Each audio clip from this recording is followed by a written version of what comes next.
Shalom Israel, giving no praise to Yahweh, Bashim, Yahweh Bashim, Bahak, Gadaji. The Mahan said, I was a GMS Ruel salutation to you. I came out there, pushing the word. And truth and sincerity, risking your freedom and your life to do so. I repeat, risking your freedom and your life to push this word. Because, like the elder Makoma from the Chicago camp, has been saying for many years, man, you come in this truth by just telling the truth, by just exposing the lies that Esau had put out. You're risking your life. You're risking your freedom. You're risking being hated by everybody, or in prison houses, or persecuted, or saying that you're crazy. You're the T word. You see. So by pushing this word, we understand. Well, you should understand that we risk our lives and our freedom to push it. Okay. So I'm back with another video, pretty much, man. Just to further expound on the curses of our people, man. Specifically, Negroes, Latinos, and Native Americans. Okay. And how you are the people of Israel. You are the children of Israel, children of Jacob. Okay. The 12 tribes that all fall under the curses. So let's get the curses. Deuteronomy 28, verse 29. And thou shalt grope at noonday as the blind gropeth in darkness, and thou shalt not prosper in thy ways. Now, what does it mean to grope in noonday? Now, we know the noonday is the highest point of the sun, or the brightest time of the day. It's the evening time, the noonday. Noon is usually 12 o'clock, 12 p.m. and up. Anywhere between 12 p.m. and right before the sun comes down. That's the noonday. So what does it mean to grope in the noonday? When you grope for something, you're feeling for something. Okay? And who gropes? People that are blind. Now, if you see perfectly fine, there's no need to grope. But if you're groping in noonday, that means you're groping when the sun is out, meaning you're blind. So what does the scripture mean when it says, and thou shalt grope in noonday, as the blind gropeth in darkness? Right. Because the scriptures have a lot of synonyms to compare things. And one thing it did compare was Israel, if we broke the commandments of the Lord, we will grope in the noontime. As the blind man gropeth, meaning you wouldn't understand what the hell is going on. You're literally blind. You can't see anything. And what is that? How does that relate to our people today? Our people are having conferences. We're in board meetings trying to vote Democrat or Republican. We're having rallies of quote unquote black power or brown power. Okay, the Latinos unite. We're doing all that things because we don't know who we are. We're calling ourselves African Americans, Hispanics, Native Indians. Okay, Indian meaning savage. Okay, we're groping at noonday. We're completely oblivious to the truth of what's really, really going on. Okay, so let's read that again. Deuteronomy 28, verse 29. And thou shalt grope at noonday as the blind gropeth in darkness, and thou shalt not prosper in thy ways. And because we don't know anything, we don't prosper. Okay, our people are trying to figure out how to get into real estate and boom in there. Okay, but you don't understand. Our enemies rule over us. Our people have this false sense of American hope. There is no hope for our people, and that's why the scriptures compare us to blind sheep. Okay. Because we're completely oblivious. I mean, and the reason why it says in noonday is because this information we can easily find this information. But because of the curses, a lot of our people won't find it. In noonday, the sun is out. You can clearly see the sun. But that's rhetorical. That's comparing itself to the truth. How our people see the truth, and it's easily accessible. You can go on YouTube and look up, these crazy guys in the streets, and you'll find out, your heritage goes back to one of the tribes of the children of Israel. You can obviously see that, but our people have been rejected of the Lord. That's why they blind. That's the curse, you see?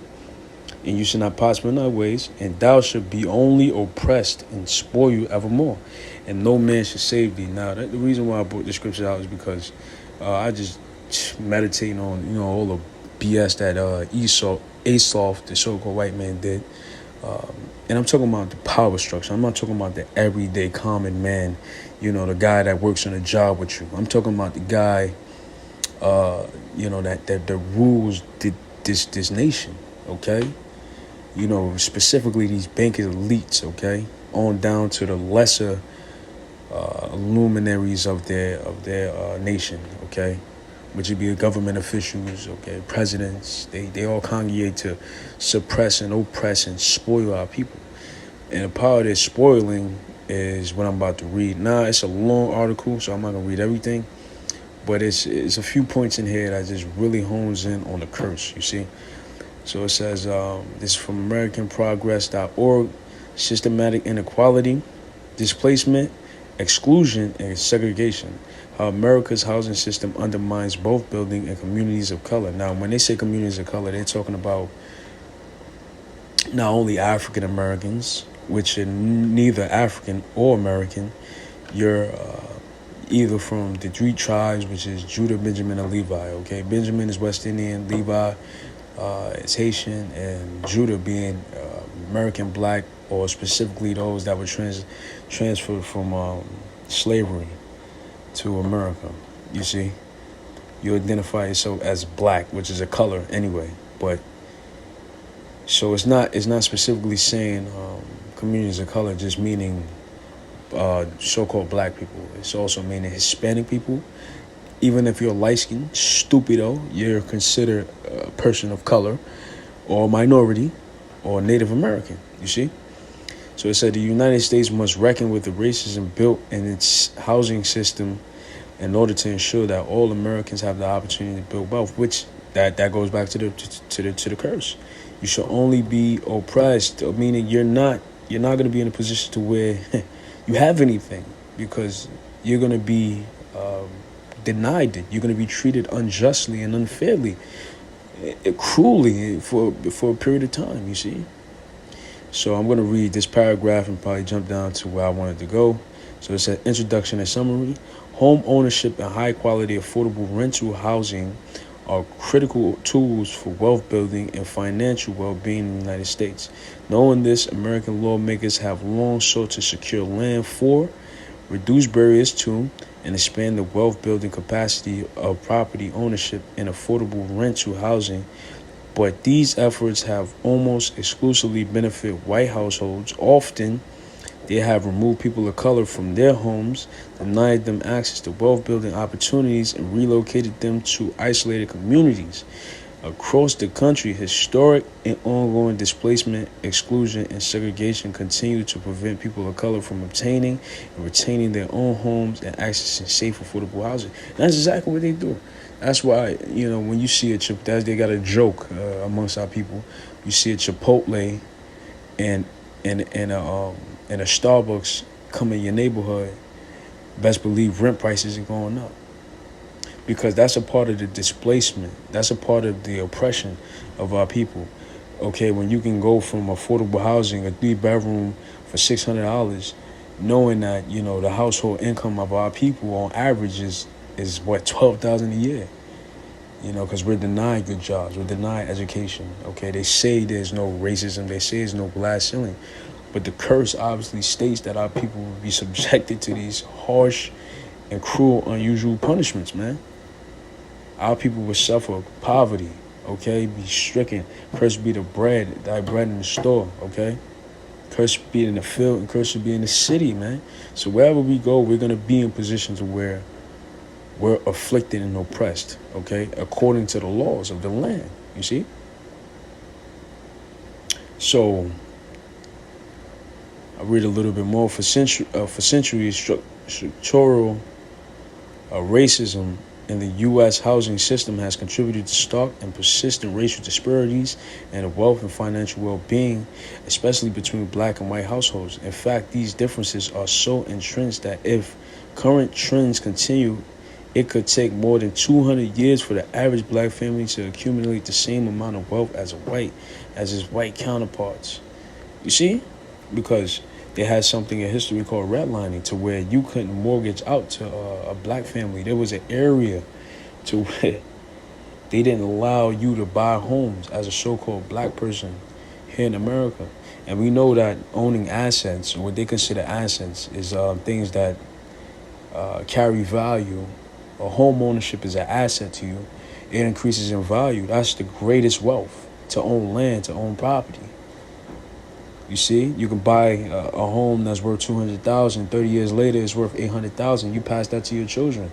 You see, or you rent it out at a higher price. You see, our people, Negroes, Latinos, and Native Americans, were denied that right. You see, so it said while home ownership and affordable housing are not panacea for eliminating entrenched racial inequalities, lawmakers must make amends for past and present harms by enacting new laws designed to expand access to prosperity for all Americans. And we're not considered American, man.